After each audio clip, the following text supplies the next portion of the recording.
लिए इस बार जिला का जो सर्वे है उसका रिपोर्ट लेने आया हूँ। तो ये थोड़े हम जो फोटोग्राफ में आपको दिखाना चाहूँगा। जो पहले गुजरात स्टेट का जो फोटोग्राफ्स है, ये फार्मर्स की फील्ड के कंडीशन के फोटोग्राफ है। ये हमारे स्टूडेंट जो हमारे साथ थे उन्होंने जो सर्वे किया है गुजरात में, एक क्रॉप की कंडीशन हम उस वक्त देख सकते थे जब हमने विजिट की थी फार्मर की फील्ड। राजस्थान के कुछ फोटोग्राफ्स मैं आपके साथ शेयर करना चाहूँगा। ये राजस्थान के फोटोग्राफ्स है। तो मैं आपके सामने गुजरात स्टेट का डेटा शो करना चाहूँगा। तो इस बार गुजरात में जो एरिया है कच्छ, पाटन, अहमदाबाद, मोरबी, जूनागढ़ और द्वारका डिस्ट्रिक्ट में पिछले साल के मुकाबले इस बार ज़्यादा एरिया में सोइंग हुआ है। जबकि हम बात करें तो बनासकांठा, सुरेंद्रनगर, राजकोट, जामनगर और पोरबंदर डिस्ट्रिक्ट में इस बार एरिया कम हुआ है।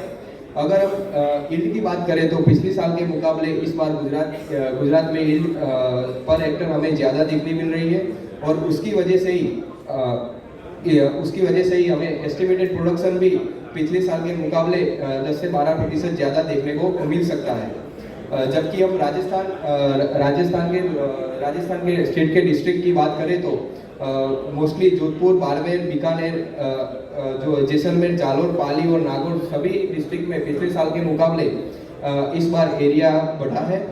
और पिछले साल के मुकाबले जो एस्टिमेटेड यील्ड है वो भी नियर बाय सेम है। और जालोर डिस्ट्रिक्ट में जो पिछले साल जो चरमा का प्रॉब्लम आया था वो इस बार कम दिख रहा है। तो जालोर में पिछले साल के मुकाबले इस बार यील्ड ज़्यादा देखने को मिल सकती है। और हम एस्टिमेटेड प्रोडक्शन की बात करें तो पिछले साल के मुकाबले इस बार हमें प्रोडक्शन ज़्यादा देखने को मिल सकता है। अगर हम गुजरात और राजस्थान का कंपेयर करें तो हमने देखा कि बनासकांठा, पाटन उस डिस्ट्रिक्ट में कम प्रोडक्ट एरिया कम हुआ है। तो उसकी वजह से पिछले साल के जैसा ही एरिया है। जबकि राजस्थान में एरिया अराउंड 13% जितना इंक्रीज हुआ है। अगर हम यील्ड की बात करें तो पिछले साल के मुकाबले हमें 13% ज़्यादा पर हेक्टर हमें यील्ड देखने को मिल सकती है। जबकि हम क्यूमिन प्रोडक्शन की बात करें गुजरात और राजस्थान स्टेट की, तो पिछले साल के मुकाबले इस बार हमें 28% तक ज़्यादा प्रोडक्शन हमें देखने को मिल सकता है।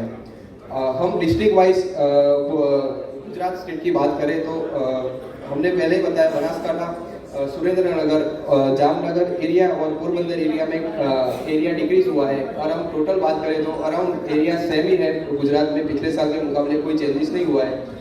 जबकि एस्टिमेटेड यील्ड इस बार 22% तक बढ़ी है और उसकी वजह से हमें एस्टिमेटेड प्रोडक्शन भी इस बार 22% तक ज़्यादा हो सकता है।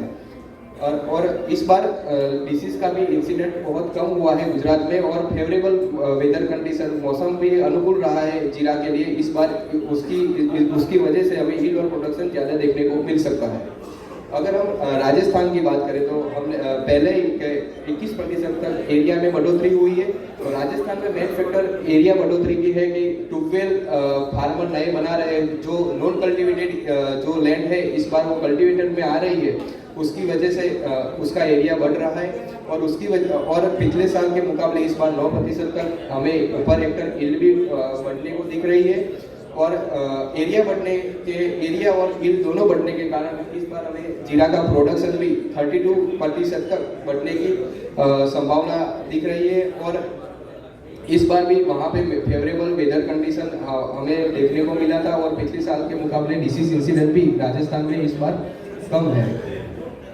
अगर हम स्टेट वाइज ओवरऑल डेटा की बात करें तो गुजरात और राजस्थान के मिला के इस बार अराउंड 13% तक एरिया में बढ़ोतरी हुई है।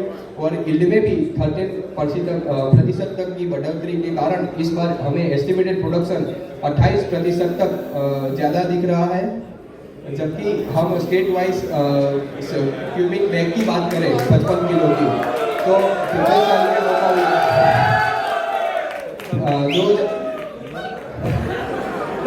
2022 में 21,17,959 बोरी के मुकाबले इस बार 25,75,910 बोरी आने की संभावना है, जो पिछले साल के मुकाबले 4,57,951। और राजस्थान की बात करें तो पिछले साल 33,59,984 जो थी, उसके मुकाबले इस बार 44,20,478, जो पिछले साल के मुकाबले से 10,60,494 है। और अगर हम टोटल बात करें तो पिछली साल 2022 में 54,77,944 के मुकाबले इस बार 69,96,388, मतलब पूरे पिछले साल के मुकाबले 15,18,445 बोरी की आने की ज़्यादा संभावना रहती है। और जब हमने सर्वे किया था तब राजस्थान में क्रॉप कंडीशन उस वक्त सही थी, परंतु हमने अराउंड जैसलमेर बाड़मेर रीजन में सर्वे किया, तब उस वक्त फार्मर्स की एक ही प्रॉब्लम थी कि सेकंड वीक ऑफ फरवरी में जो western disturbance means western areas की ओर से पवन आ रहा था, जो विंड आ रही थी, उसकी वजह से फ्लावरिंग में थोड़ा सा फार्मर्स को डिफरेंट जो यील्ड में उनको लग रहा था कि नुकसान होगा,